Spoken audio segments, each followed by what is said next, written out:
wala namang mag-views, wala namang pakialam dyan kung sino kawatan na yan.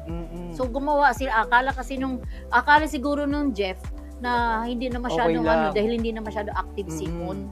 Ang liit-liit lang ng mundo ng social media. Oo. At saka marami daw nag-message sa kanya, totoo ba to? Ayun, doon na siya na-alarma. Mayroon ka ba experience na ganyan dun? So, ay, napakadami ho. Sa buong buhay ko. Pero wala ka pang nakasuhan?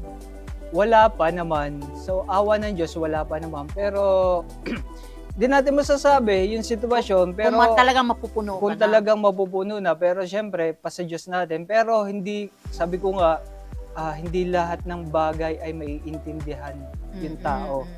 Sabi ko nga, pag yung gaya ng ano natin, yung first interview mo sa akin last time, okay lang na ako. Kasi kahit below the belt, kahit ano sabihin nyo sa akin, paninira, okay lang naman sa akin. Kasi sasabihin natin, nandiyan tayo sa larangan ng industriya ng ganyan, yun yung trabaho natin.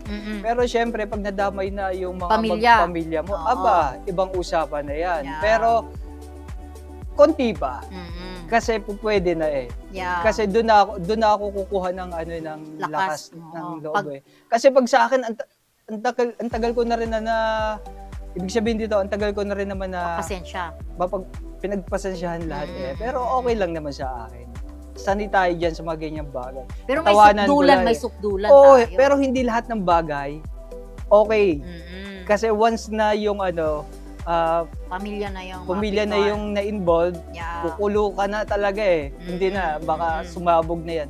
Pero tingnan natin, titingnan natin yung proseso. Kasi pinag-aaralan ko pa din talaga eh. Pero once na, actually pinag-aaralan ko talaga, pero malalaman na lamang ng mga, kung sino man yung mga tao na yun. Kasi napakalawak eh. Parang nagwa-warning. Hindi sa warning to, pero ayoko dumating sa point na gano'n. Pero wag lang.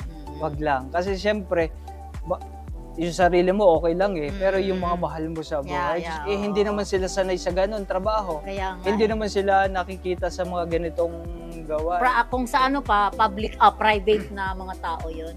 Privacy nila yun. Ikaw naman, ano naman Meron sa'yo? naman ako experience, pero may lesson ako na natutunan, kaya nag-advise din ako. Dahil alam ko yung proseso, kung ano yung bawal at ano yung hindi pwedeng Lalo na pag mag-post ka ng picture talaga, pinaka malakas talaga ebidensya yun, yung picture. Tsaka yung pangalan. Maraming kapangalan. Pwedeng pangalan, walang apelido, lusot doon. Tapos mayroon namang pangalan, tapos same mga apelido. Maraming mga accounts na same mga apelido. Pero pag picture na ang i-post mo, yan kasi pinakamatibay. Kasi hindi mo na siya malusutan. Oo. Kaya marami ako experience ng ganyan. So, ayan, sa mga manunood, maging aware na lang tayo. Maging aware na lang tayo na hindi lahat ng bagay, hindi lahat ng pagkakataon, maiintindihan tayo. May consequences talaga. Oo, tama yan. Kaya masasabi ko lang, dahil sinabi ni Pia, think before you click. Bago yan First time ko narinig yan. Think, pag-isipan nyo bago kayo mag-click. Kasi sa pag-click nyo na yan na yung magiging mitya ng inyong kasiyahan. Isang pagkakamali lang. Kung ayaw mo naman magpatawad yung kalaban. Kung yung iba, ako, mapagpasensya pa ako Paano kung ang iba? Yun na nga. So, yun na yun. Bottom line is, yung mga nanonood sa atin dyan, maging aware lang tayo sa ating mga ginagawang content, especially sa mga vlogger. Ayan. So, antabayanan lang natin. Antabayanan na lang natin kung ano magiging resulta ng kaso ni Mon. Diba? So, in a good way naman yung marites natin. So, huwag na natin pag-usapan si Carlo Yulo kasi bugbog na si Yulo ngayon. So, dito naman tayo mapupunta. Natanggap na naman yan okay na. Hati-hati pa rin And welcome back. Nakauwi na siya, natanggap na yung mga premyo niya. Bahala na.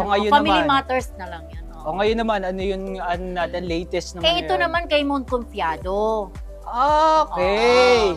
Maraming makarelate dito dahil ang buhay natin ngayon is social media. So maraming hindi nakakaalam na may mga limitasyon. Hindi yan basta-basta. Freedom of speech is wala na tayong limit. Oo. Hindi na natin nire-respeto yung mga taong nai-involve. Yes, like Ayan. like ikaw, Bunso, siguro na ano mo rin yan. Ay, napakadami. Aware ka dahil influencer ka, di ba? Oo, napakadami. Influencer slash actor slash businessman slash Hindi maiiwasan yan. Oo. Nasa social media tayo ngayon eh. Kumbaga sinasabi nila, freedom of speech, kahit ano sabihin nila, okay lang, pero kailangan may limitasyon tayo. Oo. Kasi hindi lahat ng ating mga pinopost at sinasabi o kino-comment ay nakakabuti doon sa mga taong involved. Yes. Kasi unang-una, hindi naman natin talaga kilala yung tao bago tayo mag-comment ng mga bagay-bagay. Ang ano kasi Tulad na nangyari dito sa ating Oo. kaibigan na si Simon, Mon.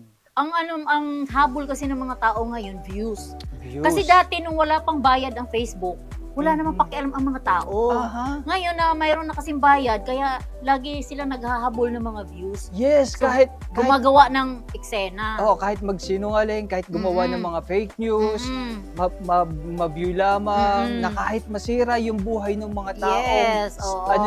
ginagawa nilang topic, ginagawa nilang content, Yeah. wala silang paki doon. Ang paki nila ay yung Kita, pera, yung oo. kita. Ikukulangin pa yung kita nila Oo. kung makakasuhan sila. Yes. Dahil kung mayroong probable cause makita doon, kasi nagpa-NBI si Mon Confiado, at talagang maakyat siya sa husgado.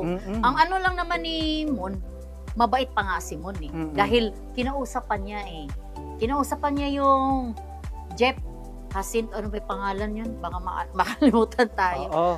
Jacinto ba yan? Oo. Dahil kinausapan niya na paki-delete kasi Oo. nasisira siya. Oo. Kasi nga, tapos sumagot pa, kaya doon siya Oo. doon siya nabwisit. Oo. Ayun, Jeff Jacinto alias Iliad.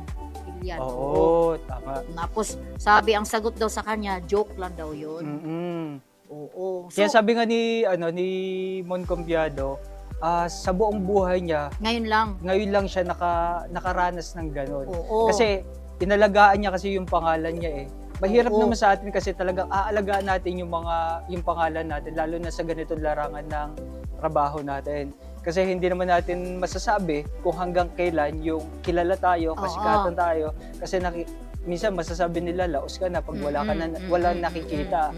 So, ang napaka-importante dito is yung ang nararamdaman ng tao. Yeah. Alagang-alaga niya yung pangalan niya sa showbiz, tapos may isang tao na sisira lamang. Parang for how many years? So, Ngayon iba pa naman ang ngayon ng tao. Maniniwala agad. Maniniwala agad. Pag Oo. negatibo ka agad, sinabi doon sa tao, paninira ka agad yun, sinabi doon sa tao, Oo. ala, paniniwalaan ka agad yun. Tapos yung iba hindi na sila nag-update Nagsisearch. kung ano yung Oo.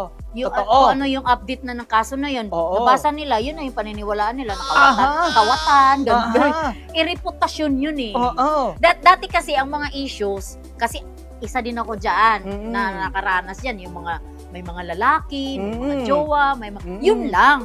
So walang reputasyon na nasisira, below the belt, pero kung single naman kayo pareho, sinasakyan na lang yan eh, dahil yan ang buhay ng showbiz. Oo. Pareho ng bisita natin mamaya. Maraming ano yan. Tapos gagawan mo ng issue. Ay, makikinig naman tayo pag sinabi no. Mag-explain naman yan. Mag-adjust tayo. Mag-explain naman yan. So yun na nga,